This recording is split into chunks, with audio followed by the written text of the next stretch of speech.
Gente, vamos lá para o nosso estudo, Apocalipse capítulo 3. Apocalipse capítulo 3.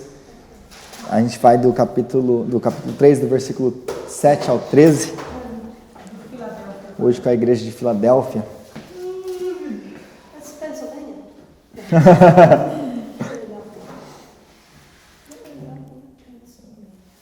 Então, Apocalipse 3, a partir do 7, diz assim: Aonde da igreja em Filadélfia, escreva: Estas são as palavras daquele que é santo e verdadeiro, que tem a chave de Davi.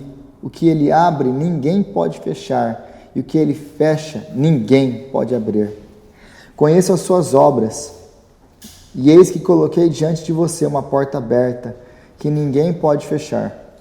Sei que você tem pouca força, mas guardou a minha palavra e não negou o meu nome. Veja o que farei com aqueles que são sinagoga de Satanás e que se dizem judeus e não são, mas são mentirosos. Farei que se prostrem aos seus pés e reconheçam que eu o amei.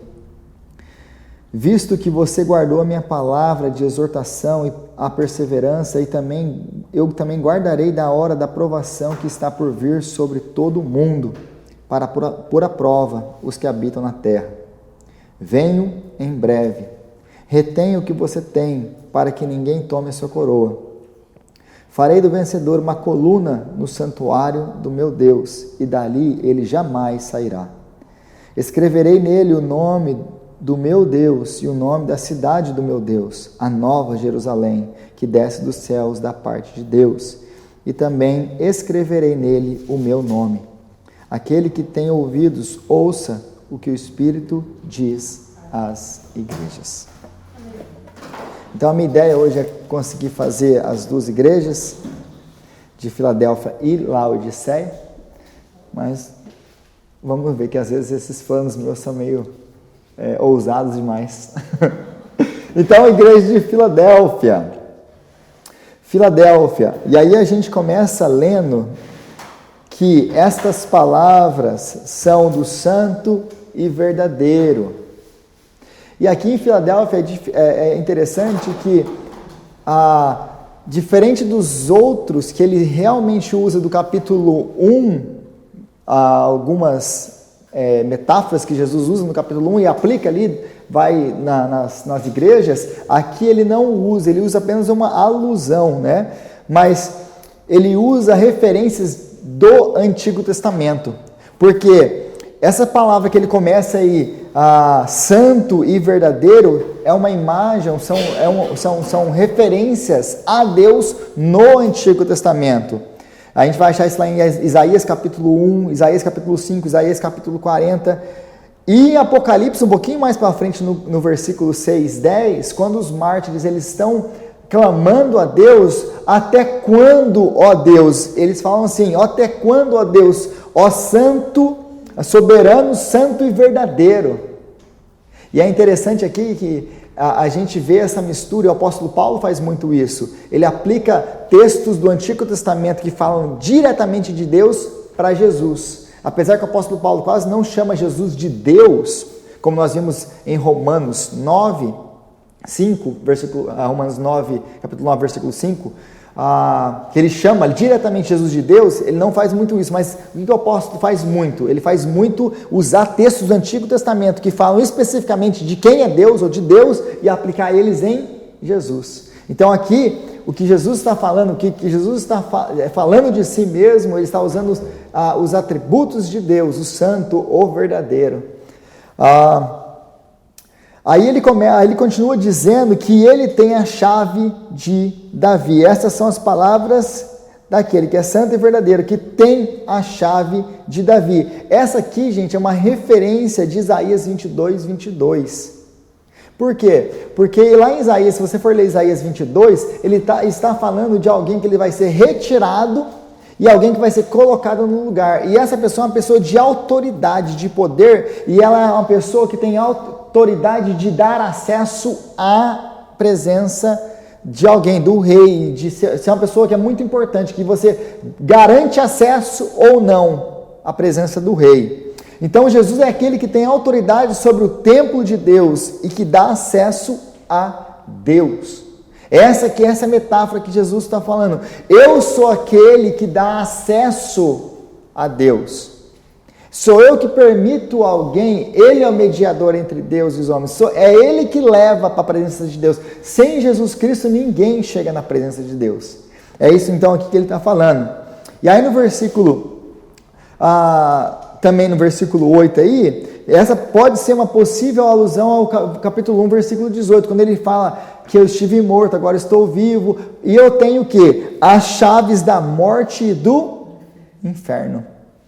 Então, ele garantir acesso ou negar acesso, nada mais é do que ele garantir acesso à vida eterna na presença de Deus, ou negar acesso, mandando aonde? Mandando para o inferno, para o castigo eterno. Então, é Jesus que tem o poder nas mãos de julgar. É ele que tem esse poder na mão. E aí, a gente começa a ver que, eu queria ter colocado essas duas igrejas juntas semana passada, Sardes e a igreja de Filadélfia, por causa do contraste, porque é uma o contrário da outra, é uma o oposto da outra.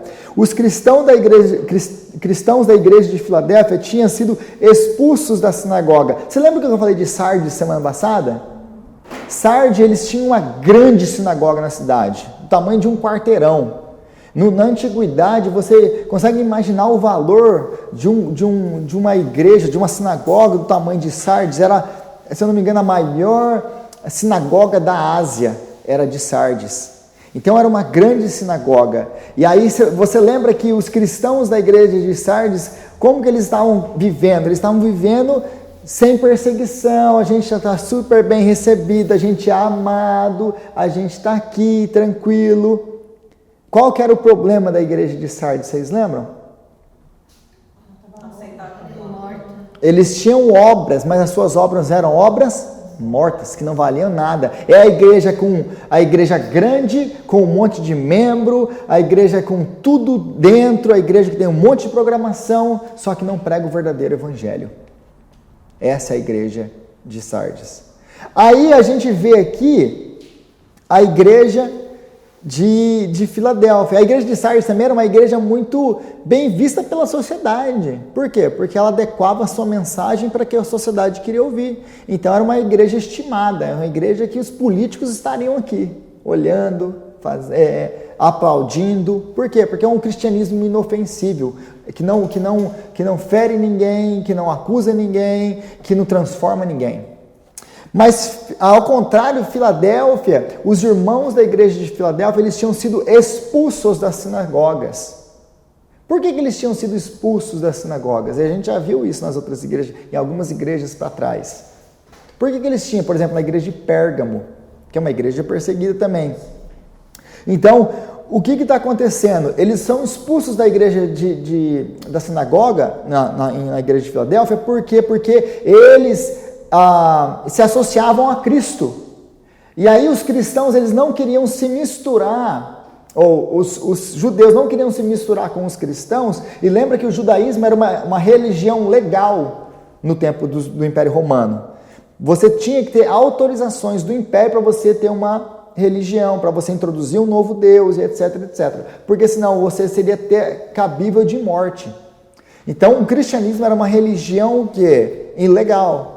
Mas se eles estivessem lá no meio do judaísmo, cultuando junto com os judeus, eles eram protegidos pelas leis que protegiam os judeus. Aí uma vez que os judeus não queriam ser associados com os cristãos, porque eles começavam a denunciar os cristãos. E falavam, eles não são judeus, ele não é judeu de verdade.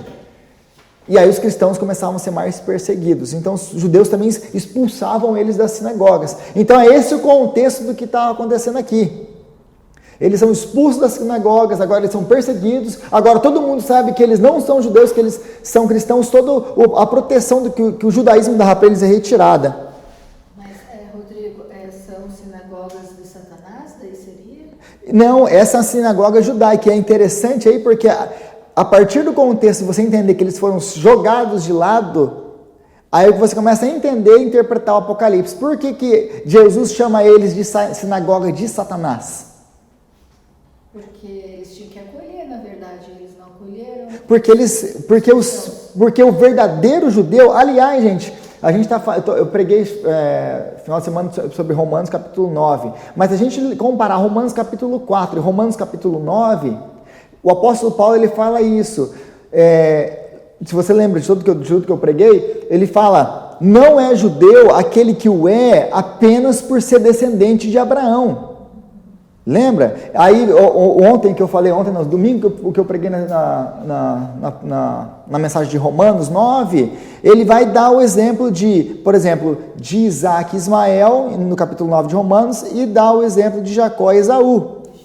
Então ele vai falar, a gente precisa definir quem é Israel. E quem é Israel? Israel é quem é filho de Abraão da promessa.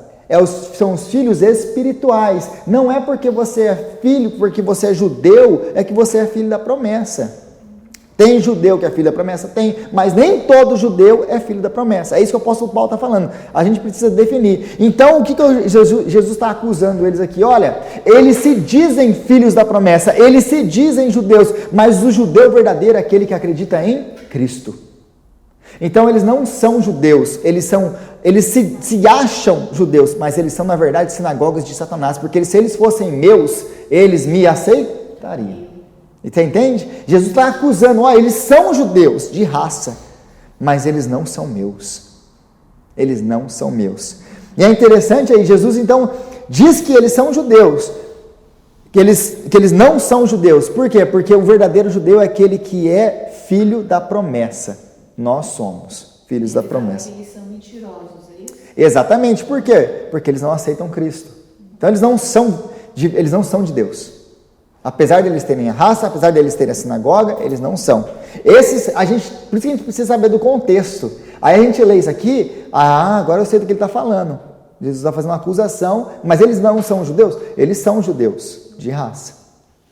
Então aí Jesus fala que eles têm pouca força. Então era uma igreja pequena e sem expressão na sociedade. Era uma igreja que aos olhos do mundo não tem valor nenhum.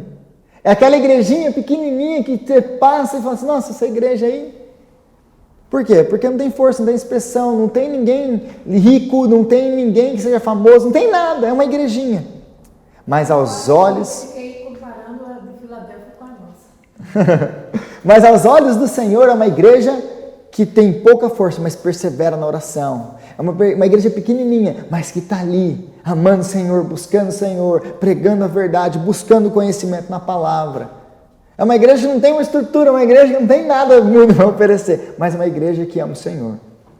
E aí o contraste de Jesus aqui é como que o mundo olha e como que eu olho. Lembra que Apocalipse todo o livro do Apocalipse é isso. É um chamado de Jesus para que a gente olhe o mundo, a vida, a partir da perspectiva de Deus. Isso é o livro do Apocalipse.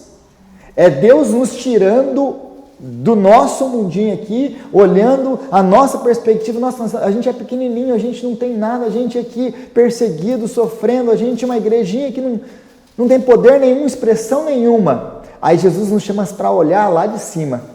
Agora eu vou olhar o que eu estou vendo de vocês. Por isso que é revelação.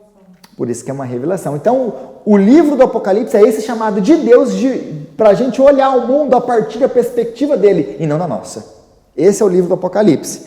Então, a igreja tem pouca força. Contudo, apesar de serem fracos, eles guardam a fé. Guardam a palavra e não negaram o meu nome. É o que Jesus diz aí no versículo 8. Então, apesar da perseguição que eles estão sofrendo, eles não se contaminam com aquilo que as outras igrejas, por exemplo, a de Sardes, tinham se contaminado. Vamos se misturar com o mundo, vamos negociar a nossa palavra. A gente não precisa ser tão radical assim, né? A gente precisa ser aceito. Como que a gente vai pregar se as pessoas, eles não vão ouvir a nossa mensagem? Mais uma vez, a gente acabou de orar sobre isso, mas quem faz a nossa mensagem entendível, quem abre o coração é o Senhor. A gente não é chamado para negociar a palavra, a gente é chamado para pregar a palavra. E ponto. Então, a gente começa a ver esses contrastes na igreja. Então, Jesus, mais uma vez, tem a chave de Davi. Ele abre e ninguém fecha. Aí você, mais uma vez, você coloca isso em perspectiva com o background deles, do que está acontecendo na cidade. Ele tem a chave. Ele abre e ninguém fecha. Gente, eles foram expulsos da sinagoga. Eles não podiam voltar para a sinagoga. Aí Jesus fala, eu tenho a chave. E eu coloquei diante de vocês uma porta aberta e ninguém pode fechar. O que ele está falando? Não, eles podem ter expulsado vocês daí. Mas sou eu quem aceito vocês. Vocês são meus. E quem abriu a porta sou eu. Vocês não estão lá, vocês estão aqui comigo. Eu abri a porta. Aí a gente começa a entender. Se a gente entende o contexto, a gente começa a entender a mensagem da carta. Aí Jesus colocou diante deles, versículo 8, mais uma vez, uma porta aberta que ninguém pode fechar. O que é isso? O que essa porta aberta representa? Qual porta que Jesus abre? Se ele tem a chave da morte e do inferno, ele tem a chave do reino, ele dá acesso ao Pai. Qual porta que Jesus abre para a igreja dele? A porta do acesso a Deus. E ele abriu e ninguém mais fecha. Nós temos acesso à presença de Deus. Nós temos acesso à presença de Deus. E ninguém pode fechar essa porta. Nada pode fechar essa porta. Porque Jesus abriu e ninguém mais fecha. Amém? Não é? Quando a gente começa a entender o Apocalipse, ele cria vida, gente. Ele cria vida. Jesus vai vindicar o seu povo. No versículo 9, os cristãos não sabiam que estavam do lado certo. Eles não sabiam se eles estavam do lado certo ou do lado errado. Porque imagina, gente, você é judeu, num grupo de judeus, e você é expulso da sinagoga porque você crê em Cristo, na mensagem do Antigo Testamento. Você olha o Antigo Testamento, é verdade, igual o apóstolo Paulo estudando o Antigo Testamento, olhando, é verdade, Jesus é o Messias. E de repente você é expulso da sinagoga porque você crê no Messias. Aí fala, mas será que eu estou errado? Será que eu não estou? Será que é verdade mesmo? Isso geraria uma dúvida no coração. E aí, mas o que Jesus está falando aqui, que ele vai colocar eles, né? Aí lê o versículo 9 de novo aí. Veja o que farei com aqueles que são sinagoga de Satanás, e que se dizem judeus e não são, mas são mentirosos. Farei que se prostrem aos seus pés e que reconheçam que eu o amei. Então, Jesus, ele está aplicando isso aqui, gente, na verdade, uma promessa que é achada em Isaías capítulo 60, versículo 14. Lá em Isaías capítulo 60, versículo 14, está falando, na verdade, que os gentios viriam aos judeus e se prostrariam e reconheceriam que eles são o povo de Deus. Mais uma vez, mas de quem é o judeu verdadeiro? O judeu verdadeiro é aquele que tem Cristo, o verdadeiro Messias. Então Jesus está chamando aqui mais uma vez, olha, está vendo? Esses judeus que não me reconhecem, que expulsaram vocês daí, eles vão reconhecer que eu amo vocês e que vocês são meu povo. Jesus vai guardá-los da hora da provação, versículo 10. Isso aqui, gente, muita gente interpreta isso aqui de uma maneira muito ruim e errada. Por quê? Muita gente vai interpretar isso aqui, a gente vai falar disso aqui lá na frente, mas eles falam que isso aqui é um versículo base para provar que a igreja não vai passar pela grande tribulação. Fala que então, vamos ler o versículo 10 aí. Visto que você guardou a minha palavra de exortação à perseverança, eu também o guardarei da hora da provação que está para vir sobre todo o mundo, para provar os que habitam a terra. Ou seja, tem uma hora que Deus vai provar todo o mundo, que é uma hora de sofrimento, uma hora de perseguição, uma hora que Deus vai vir com o quê? Com as pragas, que Deus vai vir com a grande tribulação. Contudo, aí tem a gente vai chegar lá na frente, eu vou explicar isso melhor lá na frente, aí acredita-se que Deus, antes da grande tribulação, Deus tira a igreja da terra, ele arrebata, a doutrina do arrebatamento. Eu vou explicar isso mais para frente, mas a doutrina do arrebatamento, gente, ela tem um pouquinho mais de 100 anos, isso é uma coisa nova, uma invenção nova dentro do cristianismo. Isso nunca foi cristianismo histórico. Na história da igreja, ninguém nunca acreditou nisso. Nessa história de arrebatamento da igreja. Nunca. Depois eu vou lidar com os versículos que falam sobre isso. Mas, aí eles usam esse versículo aqui, que fala que Jesus vai o quê? retirar a igreja, e a igreja não vai passar pela grande tribulação. Mas lê o versículo com cuidado. E eu nem preciso abrir o grego, porque aqui está muito parecido com o que o grego diz. Porque o grego por trás dessa passagem aqui está muito também ligado e muito parecido, as palavras são muito parecidas com aquilo que Jesus diz. Pai, eu peço que você os guarde não peço que os tire do mundo, mas que os guardes do maligno. Quando Jesus faz essa oração, olha em João, olha, Senhor, eu não peço que os tires do mundo, mas que o Senhor os guarde do maligno. As palavras aqui são quase as mesmas. Então, versículo 10 de novo, visto que você guardou a minha palavra de exortação à perseverança, eu também o guardarei da hora da provação, que está para vir sobre todo mundo. Então, Jesus ele não está falando que eu os retirarei. Gente, existe uma enorme diferença entre guardar e retirar. Guardar da hora, guardar na hora, guardar. Você passando por aquilo ali, não é a promessa que Deus diz em Isaías? E que se você passar pelas águas, elas não te submergirão. Se passares pelo fogo, ele não te queimará. Essa é a promessa. Ele não está prometendo que a gente não vai passar pela água, ele não está prometendo que a gente não vai passar pelo fogo. A gente vai. Mas ele vai guardar a sua igreja. Essa é a promessa. A igreja passa pela grande tribulação? Passa. Só que a igreja é guardada. É guardada. Outro exemplo, Israel, gente. Israel no Egito. Deus faz as 10 pragas. Algumas pragas atingem Israel e os egípcios, certo? Mas a partir de uma certa praga, ele já não atinge mais Israel. Lembra, por exemplo, na última praga, na escuridão?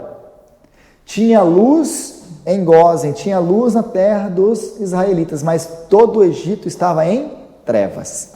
Então Deus faz distinção do seu povo. E a gente vai ver isso mais para frente em Apocalipse. Então Deus ele não vai retirar a igreja, ele vai guardar a igreja. Pergunte. Can you also say, we're going to be, I guess in English is, right, he's going to keep us from tribulation, but it was because we were already enduring patiently. Enduring is a word that is used not for friendly things, it's used for when you're going through hardship. Sim. We're enduring now because in the future there's going to be even maybe worse than we already been tested.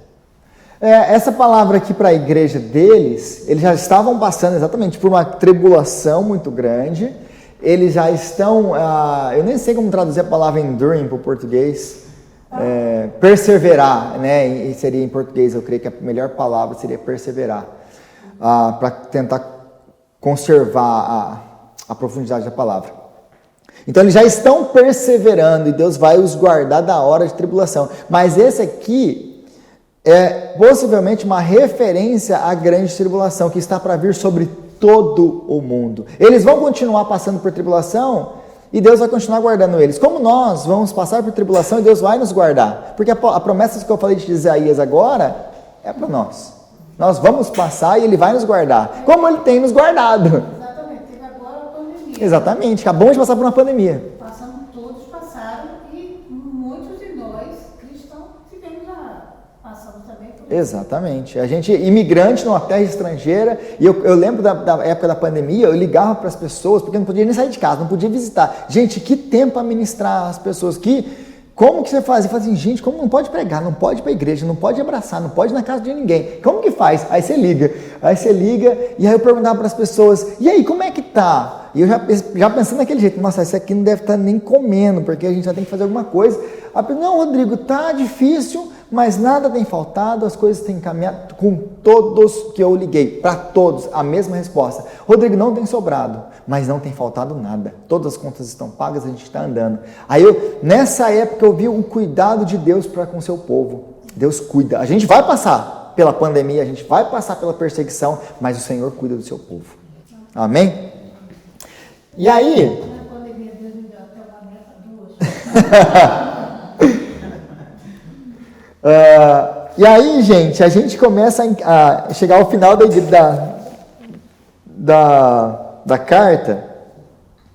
E aí no versículo 12 ele diz assim: Farei do vencedor uma coluna no santuário do meu Deus, e dali ele jamais sairá. Escreverei nele o nome do meu Deus e o nome da cidade do meu Deus, a Nova Jerusalém, que desce dos céus, da parte de Deus, e também escreverei nele o meu nome. Aquele que tem ouvidos, ouça o que o Espírito diz às igrejas. Em 2018, eles estavam escavando Jerusalém e eles acharam uma coluna. Essa coluna que eles acharam em Jerusalém. Aqui está escrito em hebraico. Essa coluna era uma das colunas do templo. Os arqueólogos disseram que essa aqui é uma das colunas do templo. E na coluna do templo estava escrito isso aqui. Ananias bar Dodalus de Jerusalém. O que ele está dizendo aqui é Ananias, filho de Dodalus de Jerusalém. Então essa coluna aqui, ela foi encontrada. O que acontecia? Por que esse nome estava escrito numa coluna? Porque na antiguidade, gente, no tempo de Israel, no primeiro século, tanto em Jerusalém quanto no Império Romano, toda vez que você financiava, que você custeava, ajudava na construção de um templo, o que acontecia? Eles marcavam, eles escreviam aqueles que ajudaram na construção daquele templo, aquele edifício fosse erguido, essa pessoa participou, ele pagou, ele ajudou. Às vezes tinha uma placa de homenagem, porque às vezes uma pessoa só construía um prédio inteiro, público. Era muito assim no Império Romano. Eles construíam, eram beneficiários que eles construíram repartições públicas, escolas, etc. Aí eles ganhavam lá uma placa, eles eram escritos na pedra ou em colunas. E aí toda vez que alguém participava disso com dinheiro, ajudando na construção, então, e o nome da pessoa, aí vem o sobrenome, que é no nosso caso, por exemplo, Ananias bar Dodalus, é o nome dele, o nome do pai, ou seja, o sobrenome, quem é o pai dele, e da cidade que ele vem. Aí a gente encontra isso aqui em Apocalipse. Farei do vencedor uma coluna no santuário do meu Deus, e dali ele jamais sairá. Escreverei nele o nome do meu Deus e o nome da cidade do meu Deus, a Nova Jerusalém. Quem é o pai dessa pessoa? Ou seja, olha o que Jesus está querendo dizer aqui. Ao vencedor, a você, eu vou escrever o seu nome na coluna. Junto com essa coluna, junto com o seu nome, vem o nome do meu Deus, ou seja, do seu pai. E da onde que você vem? Da onde que você é? Você pertence à Nova Jerusalém. É isso que Jesus está falando aqui. Ao vencedor, você terá o nome colocado na coluna do novo templo, da Nova Jerusalém, o templo celestial de Deus. Sabe por quê? Porque Deus podia ter feito tudo sozinho, mas Deus nos chamou como construtores do reino junto com Ele. É um privilégio construir o reino junto com Ele. E é disso que Ele está falando. Nosso nome vai estar lá. Sabe aquelas pessoas que a gente traz para o reino, que a gente ganha para Jesus? A gente está sendo construtor do reino junto com o Senhor. Isso não é maravilhoso? E aí você imagina, gente, agora você coloca no contexto também deles, isso aqui é o contexto também da época, mas o contexto deles. Eles tinham sido expulsos da sinagoga, eles não podiam fazer mais parte da sinagoga, que era para onde eles, por exemplo, a gente vem para a igreja no domingo, a gente tem esse apreço, esse apego, essa paixão com a igreja, mesmo sabendo que não é o templo físico, que não é a parede, que isso aqui não é igreja, que igreja somos nós gostamos de estar no local da igreja junto com os irmãos. Aí imagina que você é expulso da igreja. Eles foram expulsos. Aí o que Jesus está falando para eles? Vocês vão ser coluna no templo do meu Pai, no templo celestial, e de lá vocês nunca mais sairão. O que ele está falando? Vocês nunca vão ser retirados do templo. Vocês permanecerão lá para sempre. Ninguém mais vai tirar vocês de lá. Ninguém. Gente, quem pode quebrar uma coluna de um templo? Ninguém quebra. Ninguém tira de lá. É disso que Jesus está falando. É uma certeza de que nós estaremos com Ele para sempre, adorando o Pai. Essa dá uma pregação para domingo. Eu tenho pensado em fazer uma série de pregação só nas 7 cartas, nas 7 igrejas, para a igreja toda. Porque a mensagem das 7 igrejas ela é maravilhosa. Ela é maravilhosa. Laodiceia. Carta à igreja de Laodiceia. Ao anjo da igreja de Laodiceia escreva: estas são as palavras do Amém, a testemunha fiel e verdadeira, o soberano da criação de Deus. Conheço as suas obras, sei que você não é frio nem quente. Melhor seria que você fosse frio ou quente. Assim, porque você é morno, não é frio nem quente, estou a ponto de vomitá-lo da minha boca. Você diz: estou rico, adquiri riquezas. Espera aí, gente, que eu me perdi. Você diz, 17, você diz: estou rico, adquiri riquezas e não preciso de nada. Não reconhece, porém, que é miserável, digno de compaixão, pobre, cego e que está nu. Dou-lhe este conselho: compre de mim ouro refinado no fogo, e você se tornará rico. Compre roupas brancas, vista-se para cobrir a sua vergonha, a sua vergonhosa nudez, e compre colírio para ungir os seus olhos e poder enxergar. Repreendo e disciplino aqueles que amo. Por isso, seja diligente, arrependa-se. Eis que estou à porta e bato. Se alguém ouvir a minha voz e abrir a porta, entrarei e cearei com ele e ele comigo. Ao vencedor darei o direito de assentar-se comigo em meu trono, assim como eu também venci e sentei-me com o meu Pai em seu trono. Aquele que tem ouvidos, ouça o que o Espírito diz às igrejas. Talvez a mensagem das 7 igrejas mais conhecida e mais mal interpretada é a da igreja de Laodiceia. A mais mal interpretada.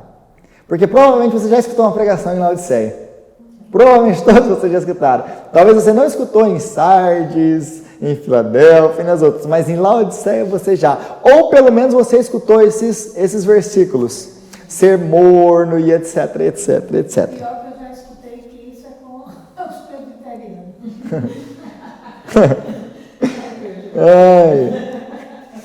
Tá. Laodiceia. Laodiceia ela era famosa por 3 coisas. Isso aqui é importante para o nosso contexto. Lembra dos contextos. Sempre lembra do contexto. Laodiceia era famosa pelas suas instituições financeiras. Ela era um centro econômico, cheio de banco. Sabe Manhattan? Era Manhattan do nosso tempo. Era um lugar cheio de banco, um lugar economicamente muito próspero, com muito ouro, muito dinheiro. Era a Manhattan do tempo do apóstolo Paulo, do tempo de Jesus, do primeiro século. Então, Laodiceia era muito famosa por essas coisas, então, as instituições financeiras. Em segundo lugar, ela era famosa por ser um centro médico. Perto de Laodiceia, tinham ali fabricantes de colírio. Ali era muito famosa por seus colírios. Então, tinha muito repartições com médicos. A saúde em Laodiceia era muito boa. Em terceiro lugar, ela era conhecida pelo seu comércio de lã negra. Exatamente, a fabricação de roupas, a fábrica têxtil de Laodiceia era uma coisa muito famosa e muito conhecida no primeiro século. Oi, Helena. Se eu não me engano, I think lã is wool. Isso. So that's black wool? Isso, exatamente. A lã negra. Então, 3 coisas que a Laodiceia é famosa por: os bancos na cidade, as instituições financeiras, pelos médicos, pelos hospitais ou pelas instituições de saúde e pelo comércio, principalmente pelo comércio de lã negra. Essas coisas são muito importantes para a gente poder entender o que está falando o texto, porque se você ler, já começa a clicar algumas coisas. A minha referência aqui, cidade endinheirada, um centro têxtil, centro oftalmológico. Viu? Para poder entender o porquê do Exatamente. Então, já começa dizendo aí. No versículo 15, essas são as palavras do Amém, a testemunha fiel verdadeira, o soberano da criação. Jesus, ele é o Amém, ele é o sim de Deus em todas as promessas de Deus. Em todas as promessas de Deus, em Cristo, elas têm o sim e o Amém de Deus. Ele é aquele que tem as promessas. E nele tem o sim de Deus. Aí, versículo 15, Jesus diz: conheço as suas obras, sei que você não é frio nem quente. Melhor seria que você fosse frio ou quente. Então, Jesus ele começa dizendo aqui: conheço as suas obras. Em qual igreja que ele conhece as suas obras? Ele falou a mesma coisa? Sardes. E ele avalia as obras da igreja em Sardes. Qual que era a obra da igreja em Sardes? Morta, não tinha nada. Tinha obra? Tinha obra demais. Valia alguma coisa? E aí Jesus fala o que aqui para eles? Conheço as suas obras. Então, gente, não é porque eu estou fazendo, porque tem esse negócio, não, o que importa é fazer. Eu estou fazendo alguma coisa, estou aqui. Gente, Jesus avalia as nossas obras. Jesus avalia a nossa obra, e a nossa obra para Deus tem que ser com excelência. Conheça as suas obras, sei que você não é frio nem quente, melhor seria que você fosse frio ou quente. E aí, como que foi apresentado esse versículo para você?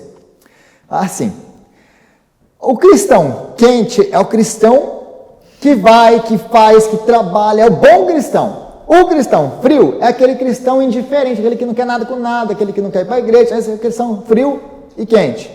Então, o quente é o bom, o frio é o ruim.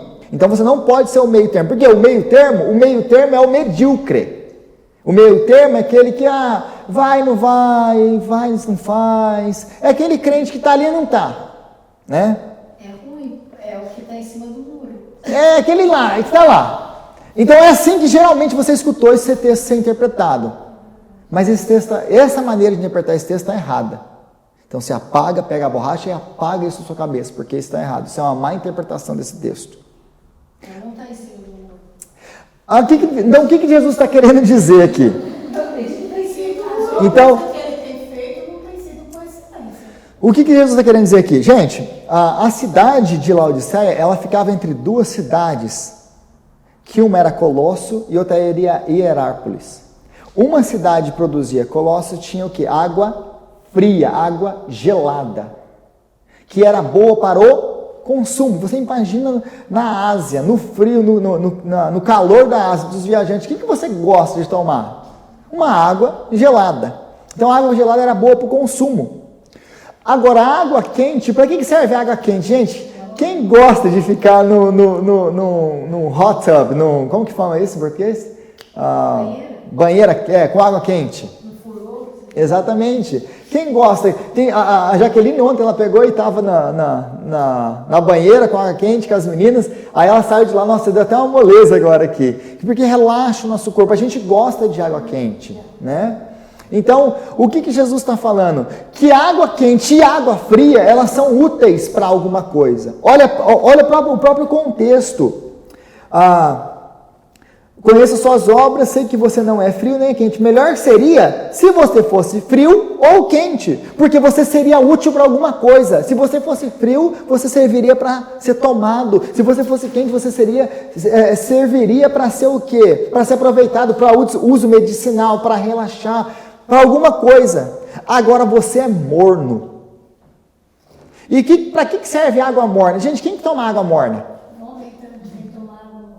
Você deixa a água no carro, sai e volta. Você toma água do carro?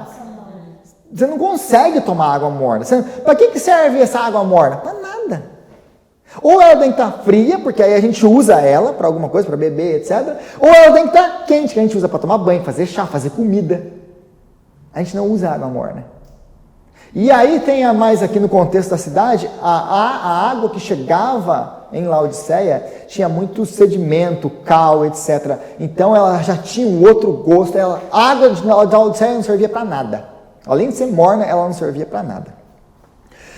Então, o que Jesus está falando aqui não é que o crente frio é o crente que não serve para nada, o crente que é o bom. Não é essa a interpretação correta, segundo o quê? O background cultural histórico da cidade. O que ele está falando você não é um nem outro, os dois são aproveitáveis, mas você é morno. Ou seja, não presta para nada. Não presta para nada. Mais uma vez, ele está falando de obras. O que as obras de Laodiceia servem? Para nada. E aí aquilo faz o Senhor Jesus ter vontade de vomitar da sua boca. As suas obras me deixam doente. É isso que as suas obras me deixam. Você imagina Jesus falar uma coisa dessa na nossa igreja? As suas obras me deixam doente. Eu tenho vontade de vomitar vocês. Você já viu alguma coisa que te deixa com o estômago embrulhado? Que você não consegue nem chegar perto? É o que Jesus está falando. Então, eu olho para aquilo e eu tenho nojo. Eu olho para isso e tenho nojo. Então, eles podiam até ter um conhecimento. Lá em Mateus 23:3, Jesus fala dos fariseus, que Jesus ele fala, olha, vocês fazem aquilo que eles falam, mas não as obras que eles fazem. Porque os fariseus, eles sabiam tudo da Torá, da Bíblia, mas as obras deles eram mortas. Não tinha obra, os fariseus, né? Então Jesus está falando isso. Aí no versículo 17 ao versículo 19, ele está basicamente falando que a igreja é uma igreja autossuficiente. Por quê?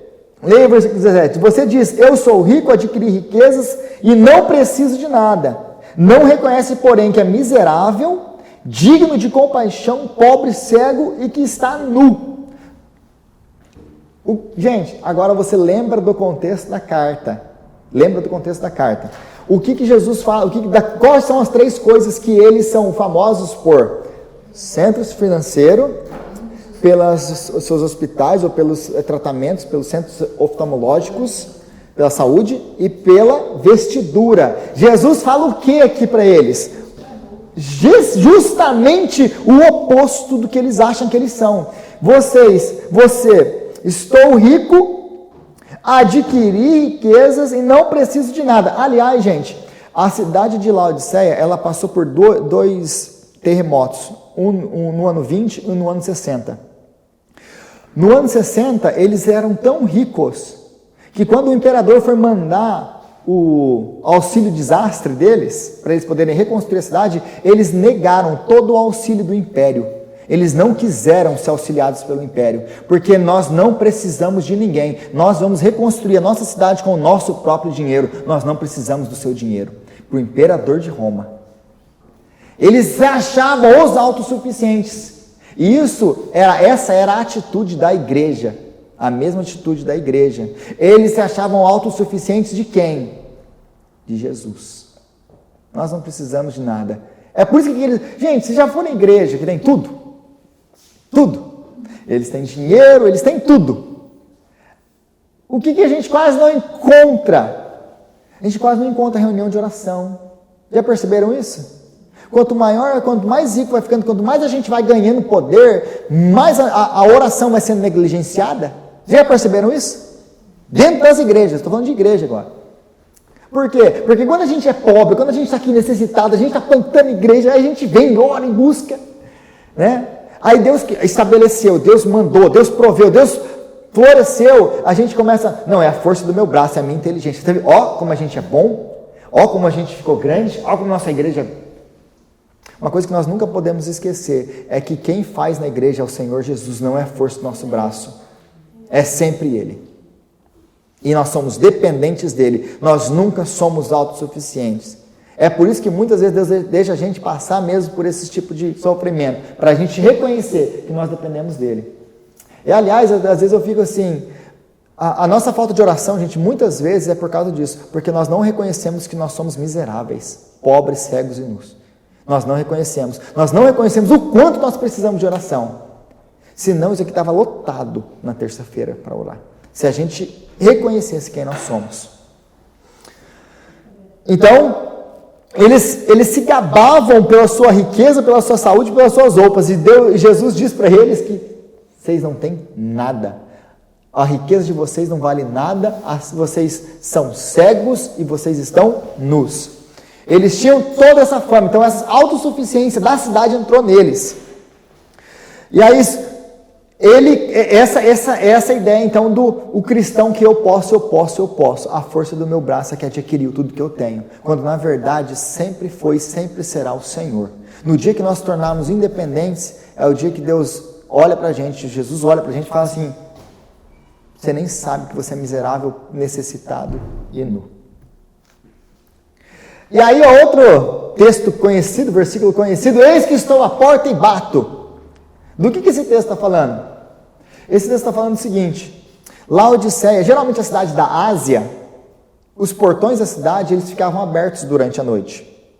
Por causa da Pax Romana, a paz romana. Então não tinha muito perigo, as pessoas viajavam mais tranquilamente. A paz romana trouxe esse senso de estabilidade para o reino. Então a maioria das cidades da Ásia, elas ficavam abertas durante a noite, os portões da cidade.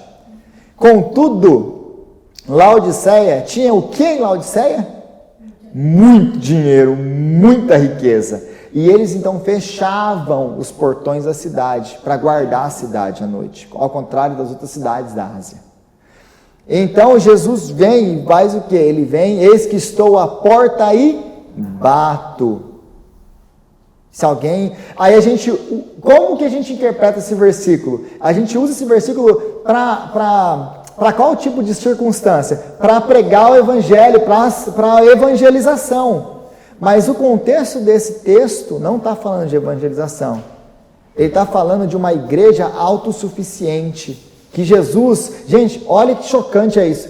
Ele está batendo na porta da igreja. Jesus está fora da igreja. Existe uma igreja que Jesus não está nela. Ele não faz parte dela. Eles são tão autossuficientes que eles acham que eles não precisam de Cristo. Jesus está fora. Jesus está batendo na porta da igreja e falando assim: eu estou fora. É isso que ele está falando. Então, essa é a mensagem da igreja de Laodiceia. E aí a gente acaba aqui nosso estudo sobre as 7 igrejas da Ásia. Espero que tenha abençoado sua vida. E aí semana que vem a gente volta e a gente começa a mergulhar um pouquinho mais no Apocalipse e a gente vai olhar agora a adoração no céu e daí começa a abrir uns selos e aí começa a ficar interessante. Deus abençoe vocês, uma ótima semana, a gente se vê domingo.